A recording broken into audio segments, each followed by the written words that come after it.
Welcome to another episode of Kiss My Assets. The transparency, the openness, the communication is more than you could expect. I'm sold. Don't let the fact that you don't know something or don't know enough about something hold you back. I knew I wanted to invest. What better way to invest than to invest in what I already know that I love, which is real estate. It was initially the 12% return, but it quickly turned into the people. Welcome to another episode of Kiss My Assets. We have a great panel today. I'm Jamison Manwaring, CEO of Neighborhood Ventures, and also have Heidi Butler, who is our finance chief, joining us today. We have Bart Dill and Heather, Heather Andrews. Bart is in investor relations. Heather is in property management. So we have a broad view of what's going on in multifamily and neighborhood ventures across the board. And we're going to jump right into the first article that had some really good data about multifamily. This is from apartments.com. And the article says that multifamily market shows signs of stabilization.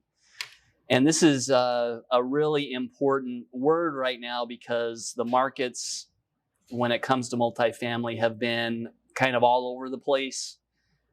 It's very local, so it depends on where you are at. But this data is national data, and I wanted to jump in and see some of the charts that they have put together. So the first one is rent growth begins to level out. And as you can see from this chart, we saw a big climb in rents and the year-over-year rent growth during COVID, and in early 2021, late 2020, it started ticking up. And that really started tapering off at the end of 2022, but you saw tremendous year-over-year rent growth, and now that's come to more stable levels where it's starting to flatline. The next one is the change in absolute and relative rent growth. And again, this is national data. But as you look at the blue line compares rent growth from the previous quarter. The green bar is year-over-year rent growth. So you saw kind of the same thing here in 2021, really strong rent growth year on year, and that's starting to level off now. And then vacancy rates, which also came down during COVID to 5%. They're now ticking more around the 7%, which tends to be a national average, and starting to level off there also. So this data I think is good national data. Things are very different in each market. And here in a couple of weeks, we'll be looking at some Phoenix-specific data, but that national data is showing that overall rents are starting to stabilize. And I wanted to jump into a couple of articles that I think are interesting. This first one is from Globe Street, and it talks about how older multifamily buildings are posting stronger rent growth. And this is kind of interesting because typically you'll see newer buildings get the portion, larger portion of the rent growth, but in this article it's talking about that these older buildings are actually doing better. And Bart, you want to talk a little bit about some key things from this article?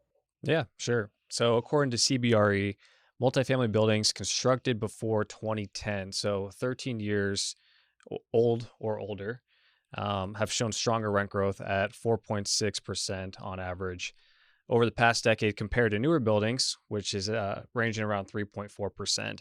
And this is due to lower initial rents, obviously, and then consequently, there's much larger room for growth over the years.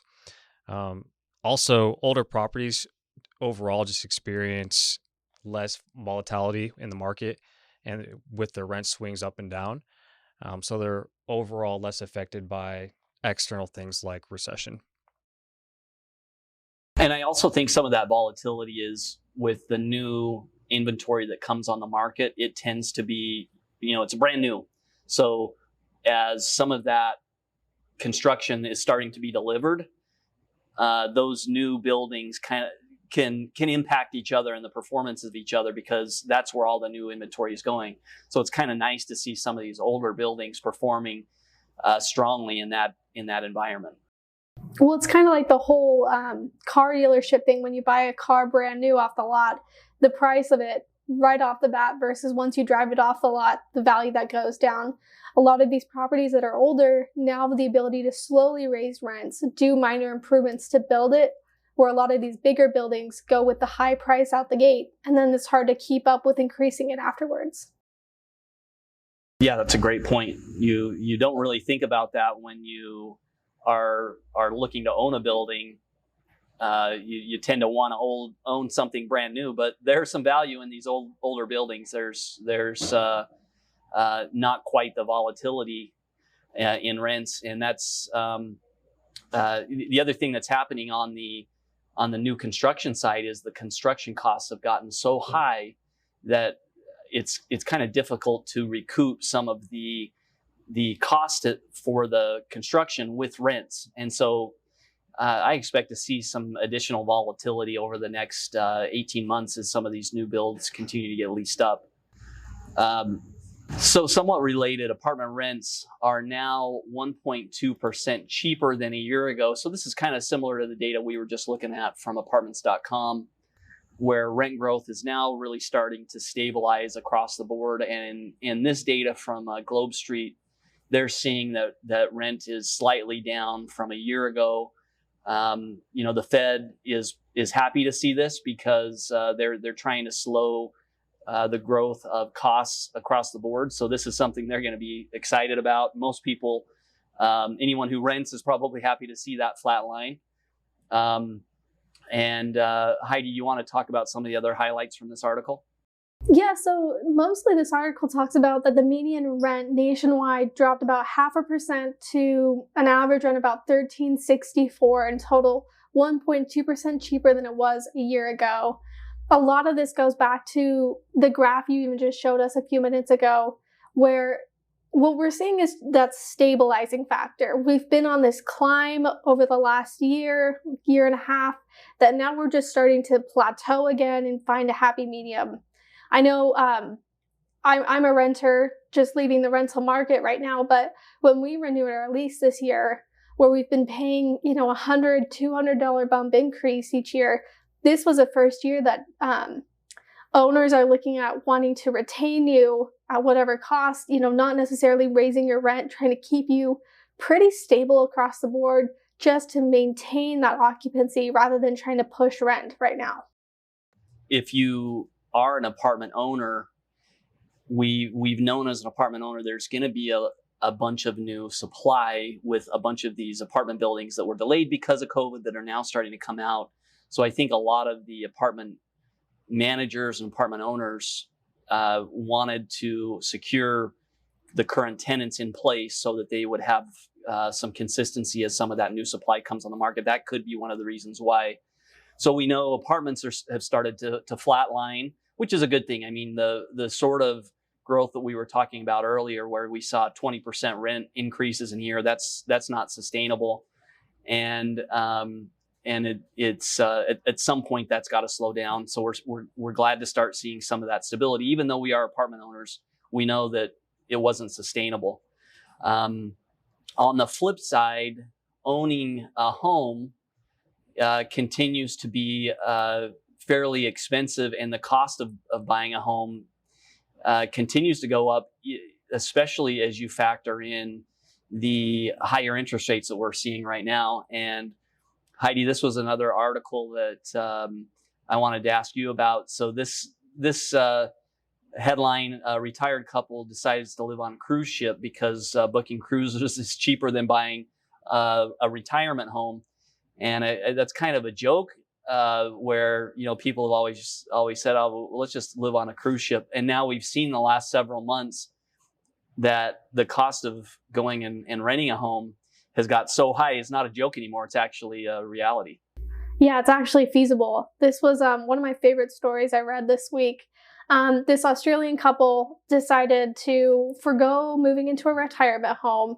They'd done cruise ships, kind of gone on a bunch of cruises throughout their entire life. They ended up deciding they'd book 51 consecutive cruises and go till the spring of next year, just traveling on cruise ships. They said it was easy. There's no maintenance, no upkeep on owning a home, no mortgage to pay. You don't have to think about your food. Marty said something along the lines of, I don't even know how to make a bed anymore. Just living a life where everything is taken care of for you. And this is something we've talked about before, where the apartment market is really targeting younger generations and a lot of older generations. People, when they go to retire now, don't want to be tied down to a home or a mortgage. They want to, or the hassle of owning a home. They want to be able to travel. They want to have an apartment that they could go stay at for a few years, decide if they want to move. There's a lot of flexibility that comes. And it's actually funny, they're starting to do more cruises because of situations like this. There's a new 3-year cruise they just launched that you could go on a cruise ship for 3 years, travel the world, and it starts at $30,000 a year. And my parents are retired. My dad worked a lot longer than he should have. Now he's just retiring at 80. But I can see how at that stage in their life, they would probably love a cruise life. I mean, cooking, you don't have to cook anymore. You don't have to make your bed anymore. You see the world. I actually can see how that would be a lot of fun for them. For me, I'm thinking, wow, what about your cholesterol with all the late night pizza runs? That would be my problem. Is how do you say no to all of the constant buffets? But I think when you're 80 plus, you can say yes to whatever you want at that stage. Well, I just think what a good idea of anyone who needs a break from their in-laws. Here, just send them away for a year. Go enjoy yourself. Yeah, the problem is it's such a good idea. The in-laws will just join you on the cruise. I think that's what's going to happen. Put the in-laws on the cruise. Oh, I got it. I see what you're saying. Put them on There's there. gifting them, best gift you've ever given them. Yeah. It feels almost utopian to me, where it's like, hey, you get to do this all-inclusive, amazing trip, for the rest of your life, the next 20 years of your life. I can definitely see a lot of people getting this as a Christmas gift for their parents. Hey, mom and dad, or their in-laws. Hey, we're going to send you away for 2 years on this amazing cruise. And there are probably some selfish reasons why some people are going to. Well, it's even someone wanting to work fully remote. And we're going to find out Bart is just on a cruise ship for the next year. That's the secret plan. I think there needs to be an age requirement. You can't go unless you're over. I don't know what that age is. I don't want to offend anybody, but I like the idea for a retired person. If you're in your 20s, don't go live on a cruise ship, please. You need to live your life. You need to get off social media and stay off the boat, unless you're working on the boat. This is obviously a funny example, but we've talked about in previous episodes that the cost of owning a home still has increased as interest rates are now over 7%. That home prices still remain elevated even at those higher interest rates, and I think you're going to continue to see some interesting ways for people to live at lower cost. Obviously, as apartment owners, we think that's the best option for folks is to go and rent an apartment unit, and that's what most people will probably do. But we'll probably see some more headlines around different ways to live, including campers, including guest houses, because the costs are getting up there. And as we look at this whole landscape, so apartments as an asset class, there are some challenges in owning the asset. We know what some of those challenges are, but the core fundamentals, remain intact. And this is what we look at when we look at our long-term view. I'm talking a 10 or 15-year view around owning an asset. And this article from Globe Street, Bart, you want to talk about some of the highlights from there? Yeah, sure. I really like the first sentence. In football terminology, apartment fundamentals, Heather loves this. In football terminology, apartment fundamentals have made a lot of first downs, but not necessarily touchdowns for 2023. So good things are happening, but I wouldn't say great things are happening because there's still some challenges ahead. I just want to know what Taylor Swift thinks about it. And some of Forget these about apartment football. fundamental improvements that we're seeing is obviously something we've talked about in this podcast already, is the demand for apartments that's Mhm. stabilizing. Article mentions, you know, that apartment demand is stabilizing since 2022, and this suggests that there's a new, more predictable level of interest for renters moving forward. Also, we're seeing better economic recovery, improving consumer confidence, which often precedes household formations, is noted as key driver for increased demand. And then three, we're seeing slower occupancy decline. While occupancy has declined slightly, the pace of this decline has slowed. Yeah, it's kind of stabilized, as we were talking about in the prior article, and we're seeing the fundamentals. When you look at an apartment building, you're looking at you're looking at occupancy, and you're looking at rent growth. And because of the big increases we've seen over the last few years, some stability is, I think, welcomed by everybody. What were some of the challenges the article mentioned about about the apartment space? There's always economic uncertainty, particularly as we face more rising interest rates and, elevated expenses. So that's something that we have to be on the lookout for. And then oversupply concerns is a big part of this too. If lease ups struggle to fill these units, the market could see concessional spirals affecting profitability overall. Well, I think those are things, they're so important, and then it's good to then apply them to Arizona in particular.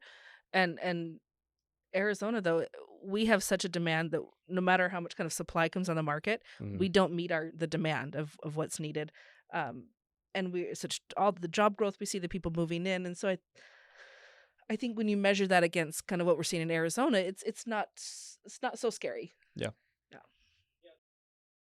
The number of units that are coming off the conveyor belt, so to speak, that are actually ready is there's still a glut of those units that are coming on. We do need more units, but they're not coming on as fast as we'd hoped. And then as this next wave of buildings do get delivered and they're off the conveyor belt and they're available, there's going to be another slowdown because a lot of these projects that were planned for 2 or 3 years out are now being shelved because of where interest rates are at.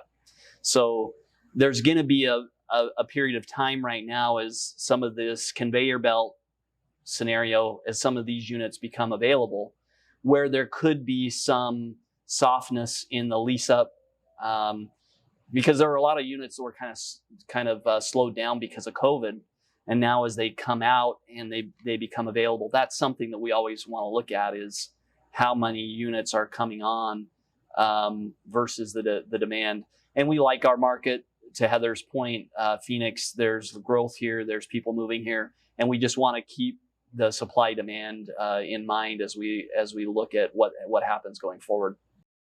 Well, I think the other part of that is that you have the outskirt markets and then the internal markets in a big city. So the outskirt markets, cities that are just kind of just on the edge of us, may not be doing as well as the cities. I mean, Phoenix is leasing up so much quicker than, some of these places that are surrounding us. Well, this is the place to be. They're making the right Yeah. choice. Well, and what you see in Phoenix is the large buildings tend to be in the core area. So that is they're close to public transit. They're close to the job growth. There isn't the number of units that we see coming in downtown, uptown Phoenix area that you see on the outskirts because of that, because of the infrastructure that we have here. That's kind of where the density needs to be as we continue to grow as a community. I think one of the outskirt areas, speaking of outskirt areas, Cave Creek is a nice community for people who aren't in Arizona, out to the northeast side of Phoenix, kind of a high-end area, but they've had some water issues, and of course water issues have been in the headlines a lot from Arizona over the course of the last year. National headlines, they love to say that Arizona has no water, but we do. But there are some areas where there's a short where we are short of water, and Cave Creek is one of those. And Heather, you want to talk about, help us understand what this article is talking about? Yes, anything Arizona specific, I get very excited. So Cave Creek, for anyone who doesn't know, it's very much like the wild, wild west out there. It is Frank Lloyd Wright's dream, where they have preserved it so well. No sidewalks. You don't even have mailboxes. You have to go to the post office. So it's a beautiful little community, beautiful homes built into the mountains, and they have this little water treatment plant that they built quite a while ago. So it's built to do about 800 million gallons of water per day to purify this water, but they found that there wasn't the population growth that they expected, and we had the Great Recession and the housing crisis, and so they shuttered it. It's like it wasn't worth the money. They were doing far less than they thought, and then as our city and our state has started to kind of explode and grow, they're like, let's bring this back, and we can test out kind of this new way of purifying this water, which a lot of people call it like toilet to tap. But it's Nice. beautiful, good branding there. But a new way to kind of process this water and make it potable, that we could then apply to we have a big water plant that's the 91st Avenue wastewater treatment plant. That's the big one, the big daddy. But this baby one is a good testing ground. And so they're going to put $30 million into it, which I thought was a lot of money, but we go through enough articles here. I'm like, oh, that's nothing. $30 million is nothing to try this out. So I think Arizona, we are always kind of on the cutting edge of water preservation and development. So this I think fits our brand. We're being very proactive. And I think it's kind of exciting what they're going to be able to do. And even as they're worried that people might not like this kind of toilet to tap situation, when they've reached out to people like, oh, we thought you were already doing that. People think that's already what we're doing. We're treating water this way to provide more for our residents. So is that the twist? Toilet to tap? That's the twist. That's the big twist. But it's kind of it's an experiment that I think is going to pay off long term. Well, and we definitely do that in the Phoenix metro area. That is already happening. Toilet to tap is really bad branding.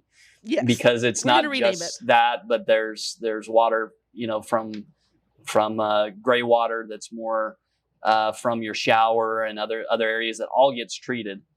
And any metro like Phoenix is doing that sort of treatment already. And so Cave Creek, I'm not surprised that they want to start building some of this infrastructure so that they can treat it.